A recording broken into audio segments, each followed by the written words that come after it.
कि जब पत्नी धर्म पत्नी सती हो गई तो अब घर जाकर क्या करेंगे। उनको वैराग्य तो पहले हो ही रहा था कि संसार में एक थोड़ी सी जमीन के लिए, राज के लिए, धन के लिए, सत्ता के लिए हम लड़ते हैं, आपस में लोगों का खून खराबा करते हैं, लोगों को मारते हैं, और मिलता क्या है। ये धरती तो ज्यों की त्यों पहले भी यहीं की यहीं है, आगे भी यहीं की यहीं रहेगी। न हमारी हुई, न पहले वालों की हुई, न आगे किसी और की होगी। इसके लिए हम लड़ते हैं। तो उनको वैराग्य हो रहा था और धर्म पत्नी का समाचार सुना कि वो सती हो गई, तो और वैराग्य में, जैसे घी में जैसे आग लग रही है उसमें घी और डालो तो और प्रज्वलित हो जाती है, ऐसे वैराग्य में और तीव्रता आ गई। अब तो सुंदरदास जी महाराज ने विचार किया कि अब तो मुझे घर जाकर क्या करना है, अब तो मैं कोई संतों की शरण में जाऊंगा और संतों की शरण जाकर मैं भगवान का भजन करूंगा। तो मथुरा में उस समय एक चतुरा नागा जी महान संत हुए, सिद्ध महापुरुष। उनका पता लगाकर वो उनकी शरण में गए और बोले कि महाराज मुझे शिष्य बना लो। चतुरा नागा जी ने कहा कि संतों, तुम तो दादूजी महाराज के चेले बनोगे और दादूजी महाराज तुम्हें शिष्य बनाएंगे, मैं तुम्हें शिष्य नहीं बनाऊंगा। बोले महाराज दादूजी महाराज कहाँ हैं? बोले वो अहमदाबाद से करडाला आ गए हैं और अब सांबर आने वाले हैं, तो सांबर में उनकी प्रसिद्धि फैलेगी, उस समय तुम वहां चले जाना। जब तक सुंदरदास जी महाराज, ये बेराट की पहाड़ियां हैं अलवर साइड में, इन बेराट की पहाड़ियों में भजन करते रहे। और जहाँ घाटड़ा है वहां एक पहाड़ी भी है, गुफा भी है, वहां भी भजन किया उन्होंने। तो वो सुंदरदास जी महाराज जब सांबर में दादूजी महाराज आए तो नाम सुनकर दादूजी महाराज के शिष्य बन गए। उनकी परंपराओं में फिर ये नागा सेना चली, जैसे अस्त्र शस्त्र रखना, तलवार भाले तीर बंदूक वगैरह, खांडा पट्टा, ये सब तलवार भाले इत्यादि ये अस्त्र शस्त्र उसी समय से जमात बनी। और उनका फिर जमातों का 7 प्रकार से विभाजन हुआ, अलग अलग जगह गई। और लाल सोट जमात से ही ये अपने सोजीदास बाबा थे और तपस्वी महात्मा कहलाए, तपस्या करते थे। तो ये अलग अलग शाखाएं हमारे समाज की परंपराएं चल रही है, जहां साधु संत आए गए। आश्रम का मतलब क्या होता है? जहां आश्रय मिले, आसरा मिले। और आश्रम आकर शर्म करो, परिश्रम करो, सेवा करो, भजन करो, सुमिरन करो, यही आश्रम का मतलब होता है। यहाँ आश्रम पर संत रहते हैं तो यहाँ आने वालों को आदर सत्कार मिलता है। कोई आया तो सत्यराम महाराज नमस्कार बोलेगा, सत्यराम बोलेगा, प्रणाम बोलेगा, आशीर्वाद मिलेगा। आए गए को भोजन भंडारा मिलता है। एक संत ने कहा है, ईंट बजे, ईंट खुड़के दुक्कड़ बजे और चूल्हा जलता रहे। संतों के तो यही काम होता है, ईंट खड़के दुक्कड़ बजे और चूल्हा जलता रहे। ईंट खड़के यानी काम, ये ईंटें लगाना, चूना भाटा वगैरह, मकान का काम चलता रहे तो चल ही रहा है। मंदिर का शिखर बन गया, और भी काम हो रहा है, कहीं दीवार बना रहे हैं, कहीं सीढ़ियां बना रहे हैं, ये कार्य हो ही रहा है।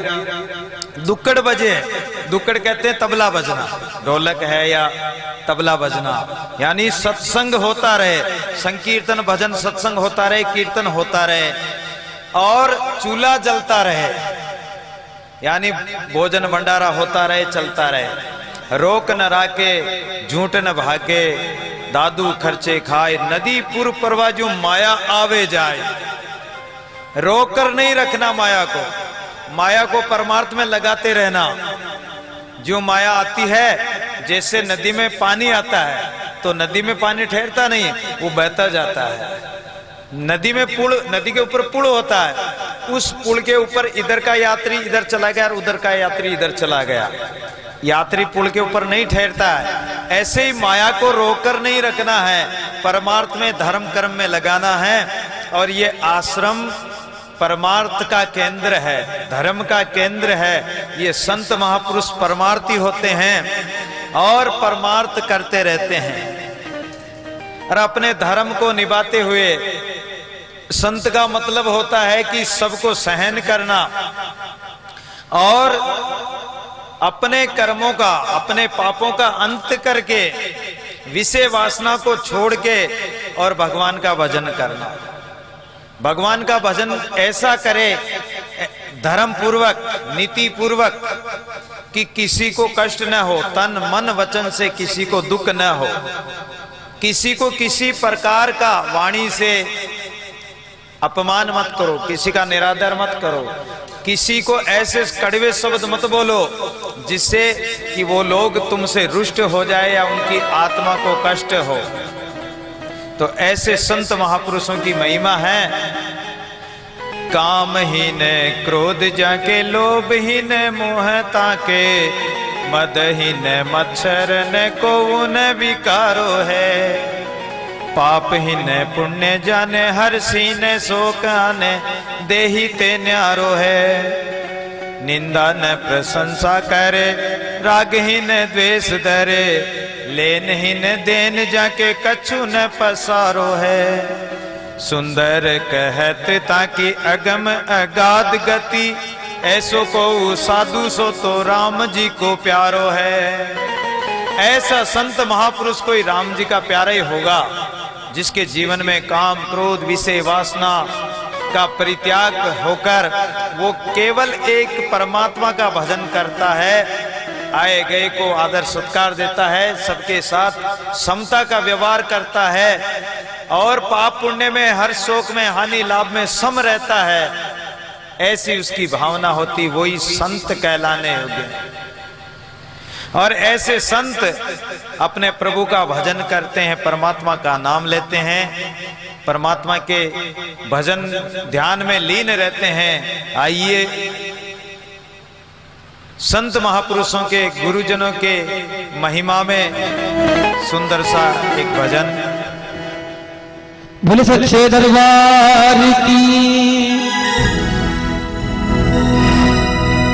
भक्ति कितने आप पर जीवन न्योछावर कर गए। नाम लेकर आपका आगे हजारों तर गए।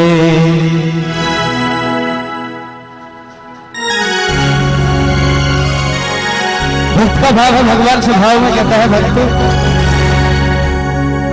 हे प्रभु मुझे बता दो,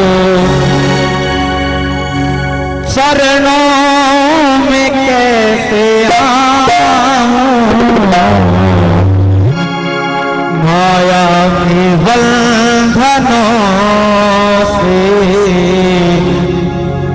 माया के बंधनों से अब मुक्ति कैसे पाऊं। प्रभु मुझे बता दो, प्रभु मुझे बता दो, चरणों में कैसे आऊं। प्रभु मुझे बता दो।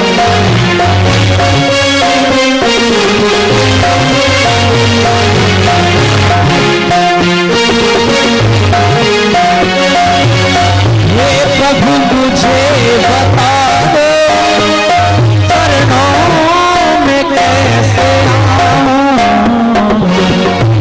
प्रभु मुझे बता दो, चरणों में कैसे आऊं। और भगवान माया के बंधनों से, माया के बंधनों अब मुक्ति कैसे पाऊं। मुझे बता दो।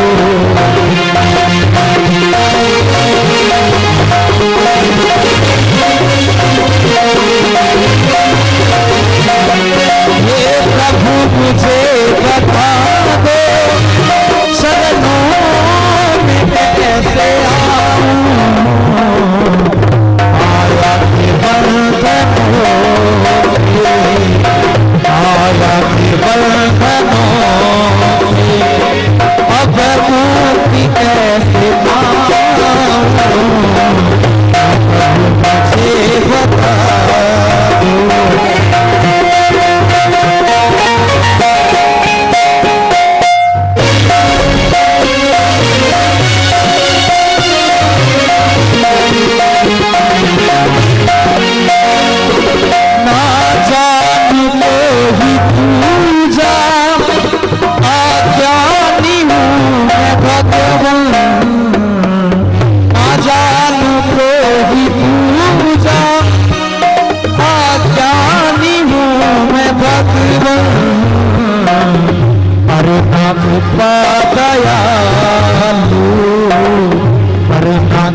पतित पावन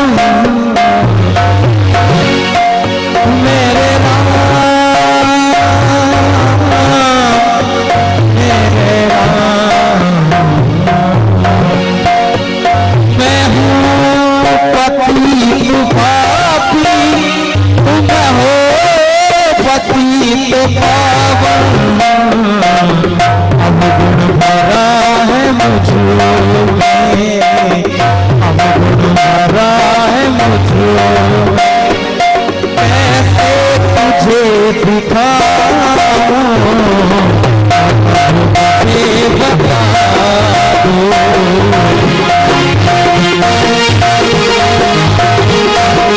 चरणों में कैसे आऊं मुझे बता दो।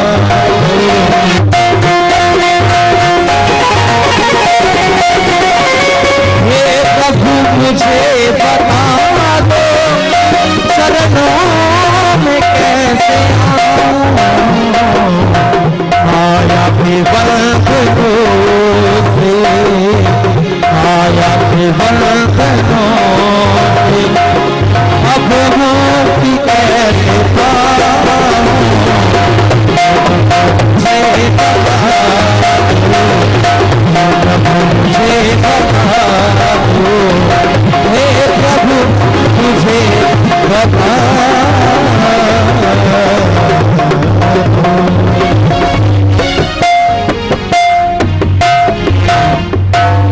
साधु दयाल महाराज की।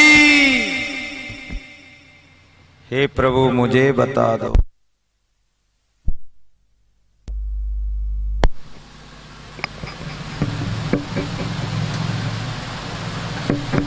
दादूराम सत्यराम, इस माया के बंधनों से कैसे मुक्ति पाऊं? मुक्ति कोई वस्तु नहीं है, मुक्ति कोई जड़ी बूटी नहीं है जिसको कोई गोल कर पी ले। मुक्ति या मोक्ष, मोक्ष का अर्थ होता है मोह का क्षय हो जाना।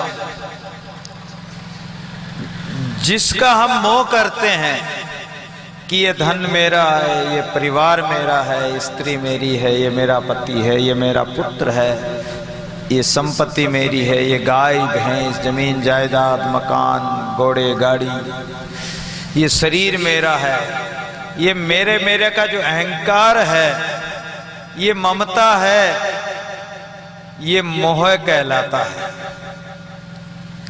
इस मोह से छुटकारा पाना है, इससे मुक्त होना ही मुक्ति है। संत या सतगुरु हमें इन विषय वासनाओं से मुक्त कर देते हैं। अगर काम क्रोध की वासना है तो काम या विषय वासना में मन फंसा हुआ है तो सतगुरु उसे संयमता और शीलता का उपदेश करते हैं कि अपने जीवन को इतना सरल और संयमता पूर्वक और पवित्र बनाओ, इतना स्वच्छ रखो कि हमारी इंद्रियां कोई पाप न करे, कोई हिंसा न करे, हमारी इंद्रियों से विषय वासनाओं को मत भोगो। आप काम क्रोधादि विषय वासना से बच जाओ। क्रोध अगर उत्पन्न होता है तो क्षमा का गुण धारण कर लो। क्रोध सबको आता है, ऐसी बात नहीं है। बड़े बड़े ऋषि